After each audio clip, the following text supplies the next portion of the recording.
I'm Dr. Ian Billinghurst, veterinary surgeon. I've been studying canine health for over 40 years, and there's just one thing I wish that every pet owner knew about dogs' health, and that's gut health. The health of a dog's gut, in fact the health of any animal's gut, is the centre of health. It's also the centre of disease. And if we have an unhealthy gut, we have an unhealthy animal. And if we have a healthy gut, we have a very healthy animal. It's an interesting fact that the gut is actually considered outside the body, but everything the body receives in the way of food and water comes through that gut. It's important that that gut, where everything comes through, is absolutely healthy for the dog. What a lot of people don't understand is that this gut that we have, our animals have, we have, is the one area where things are absorbed. So it's important that the gut has the ability to absorb all those right nutrients that come through. And in many cases today, that gut is either non-absorbent or, worse yet, absorbs things that aren't supposed to come through. And I'm talking about actual bacteria. So we have leaky guts. So it's very important that the guts that we produce in our animals are healthy. If we don't have healthy guts, let me repeat, we don't have healthy animals. So everything that comes through, whether it's water, electrolytes, vitamins, minerals, everything has to be absorbed, taken in through that gut, and has to be absorbed and taken in exactly the right way. So what we have is a system which we have to understand is that the food comes in the mouth, it's broken up chemically and mechanically, both, mostly mechanically, into the stomach, further digestion, into the small intestine. There, the food is further broken down and absorbed into the gut, into the bloodstream, through the liver, off to the cells in the body. And of course, then there's the waste, which comes out the rear end. So this is a complex process, but vitally important to health. When I was in vet school, we were taught about the digestive system, but it was a very mechanical approach. We had no real understanding of how it worked with the microbiome, for example. We didn't really understand the intricacies of digestion. It was very mechanically taught. But today, unfortunately, our vets still aren't taught in this deeply biological way. They're taught the mechanics of it, but they don't understand the real implications of a healthy gut. And they assume that simply by providing a simple set of nutrients in processed pet food is going to make a healthy gut, and there is no way that happens. And that is the reason we see so many unhealthy animals today.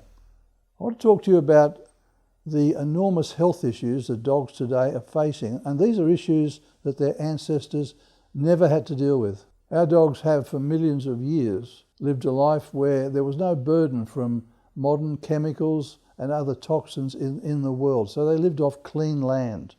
They lived off clean food. Today that is not the case. And this again has an enormous impact on the health of our dogs and the health of our dog's gut. Over the last 100 years or so, we've seen enormous changes in the food and the environment of our dog and our dog's gut. So we've seen things like kibble being introduced probably in the 50s, 60s, 70s, in Australia through the 80s. We've seen enormous increases in the burden of chemicals in the soil, things like glyphosate, other herbicides, weedicides, fungicides. Every one of these things is not only destroying our soils, it's destroying the foods that those soils produce, and it's destroying the health of the animals that eat those destructive foods. And I'm talking most particularly of the kibble that we now feed our dogs. Other things that impact our modern dogs who live so close to us day by day are all the chemicals we use in the house, often to clean the house, which sadly also impact our dogs' lives, whether they're things that clean the carpet, whether air fresheners, all those chemicals that we use daily in our household. Whatever it is, those chemicals also impact the lives of our dogs. We're not just looking at being defensive about our dog's gut, we must be active. And this is the important point, that we actively promote the health of our dog's gut. In other words, gut health requires an intentional, proactive approach, not just defense. You know, our dogs actually tell us day by day about their gut health. And these are the things we need to be looking for. The very simple signs that every owner should be looking for in terms of whether their dog has a healthy gut are really obvious and stand out to them. Coat, the shininess, the health of the coat, the brightness of the eye, even looking at their stools, what they look like, what they smell like even. All of these are simple signs that tell you either a healthy gut or an unhealthy gut. Subtle signs that you can pick up your dog's gut may not be as healthy as you would wish it to be would be grass eating, poop eating, extra gas, itchy skin. All of these simple signs that dogs are unhappy and their health is not 100%, all indicators of poor gut health. Some people think of these, all these little indications as just quirks or anomalies, and yet what they are visible signs of what's going on in the body. They are downstream of the gut and indicators to you, the pet owner, that things are not what they ought to be. One important thing to keep in mind is that for a long time people have talked about we are what we eat. And that's true to a point, but really we are what we can absorb, what our body can take in. And this is where the gut comes in once again. So what we're talking about here is a concept called bioavailability.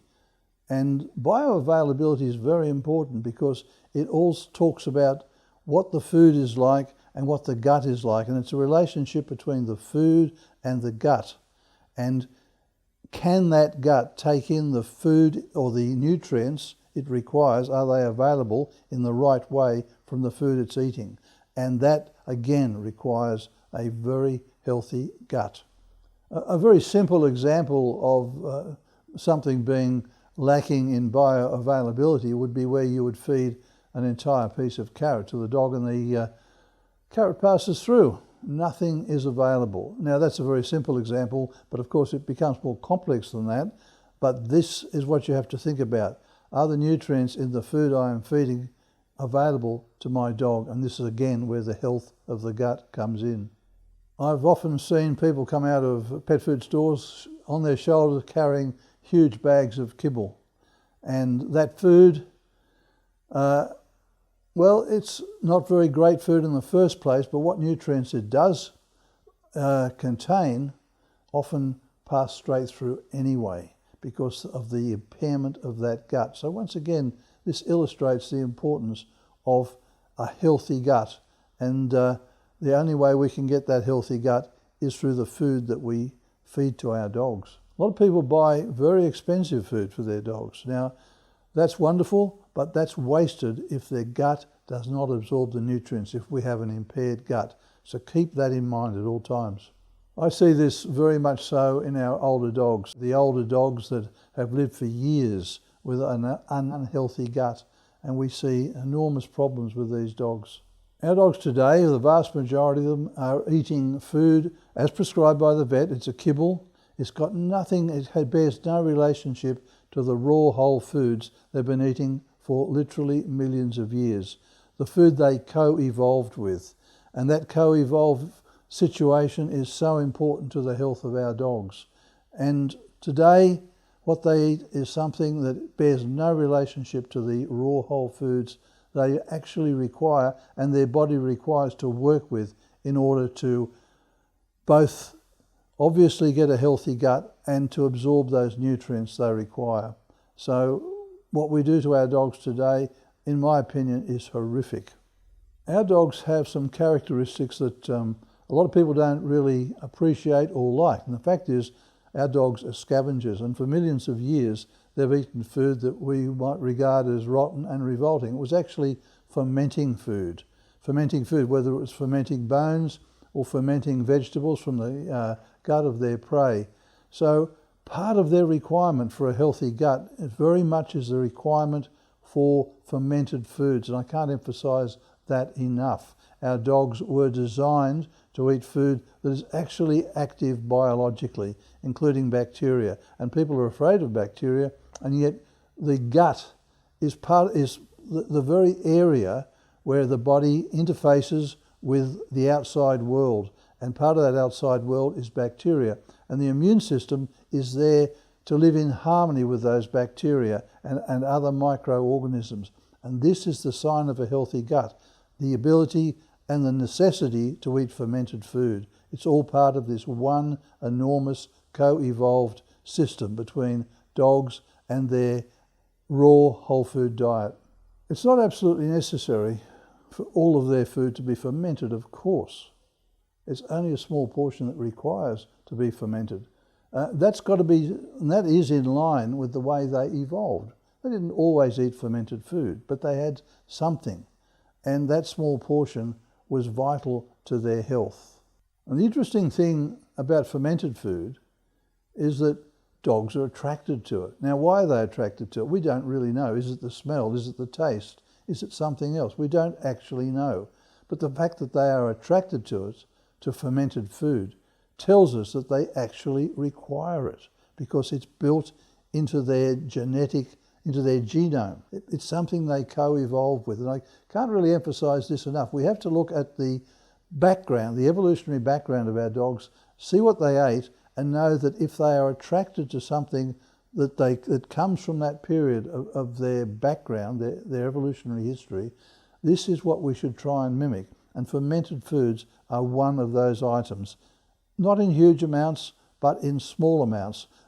Again, it's part of establishing a healthy gut.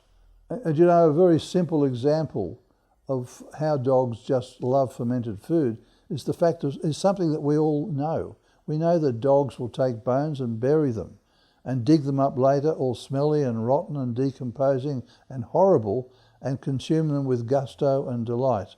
And that tells us something about their requirement for fermented foods. It's really an interesting biological fact, and it's something we shouldn't ignore and pass off as just something weird about dogs. It tells us something important about dogs. If there was just one thing, one simple change people could make to their dog's diet, their dog's life, that would be so important, where to start, this is where I would tell them to start, to focus on. We have to think, when we're talking about our dog's health, about the pillars of health. And of course, the first pillar is diet, what they actually eat. And it must be their food, the food they co-evolved with over millions of years. And that must include, if necessary, supplementation with a fermented food. That's vitally important. Of course, we include everything else: exercise, getting out, touching the earth, being in touch with grass, with nature, with trees, everything that they co-evolved with as part of their evolutionary background, because the environment is what's so important to our dog's health. Now, of course, part of that is our nurturing care as well, because as pack animals, they were also family animals. All of these things are important.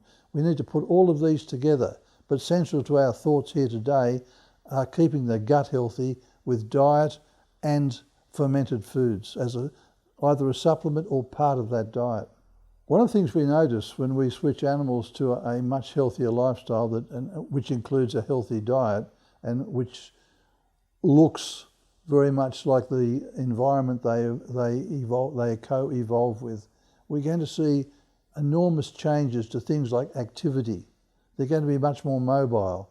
They're going to be much brighter and happier. Of course, we're going to see that healthy coat, those bright eyes, and the response, the mental acuity. All of these things improve with a healthy diet, a healthy gut, and the inclusion, because they are scavengers, of foods that we regard as rather revolting, foods that have become fermented. So all of these things are important to the life of your dog, and it all begins in the gut, of course. A lot of people, particularly if they're vegetarians, have problems with raw foods. And of course, I've used the word revolting to talk about fermented foods such as buried bones and so on. And of course, fecal material that the dogs will eat, poop from either themselves or other animals. But of course, not all fermented food has to be revolting. And we, of course, ourselves eat fermented food: chocolate, coffee, cheese, and of course, our lovely glass of red Pinot Gris, whatever our taste is. So fermented foods are part of our lives too. And not that I'm suggesting we should start to feed wine to our dogs, or chocolate for that matter, but the foods that are dog appropriate, that are canine appropriate, that are fermented, yes, these too should form part of our dog's life, and because they have for a long time. Fermented foods, vitally important to all of us. The gut today is something that is an intensive area of scientific research, so keep watching out for information about the gut. It's a very complex system. It's probably way beyond our understanding, and we're only just touching the surface.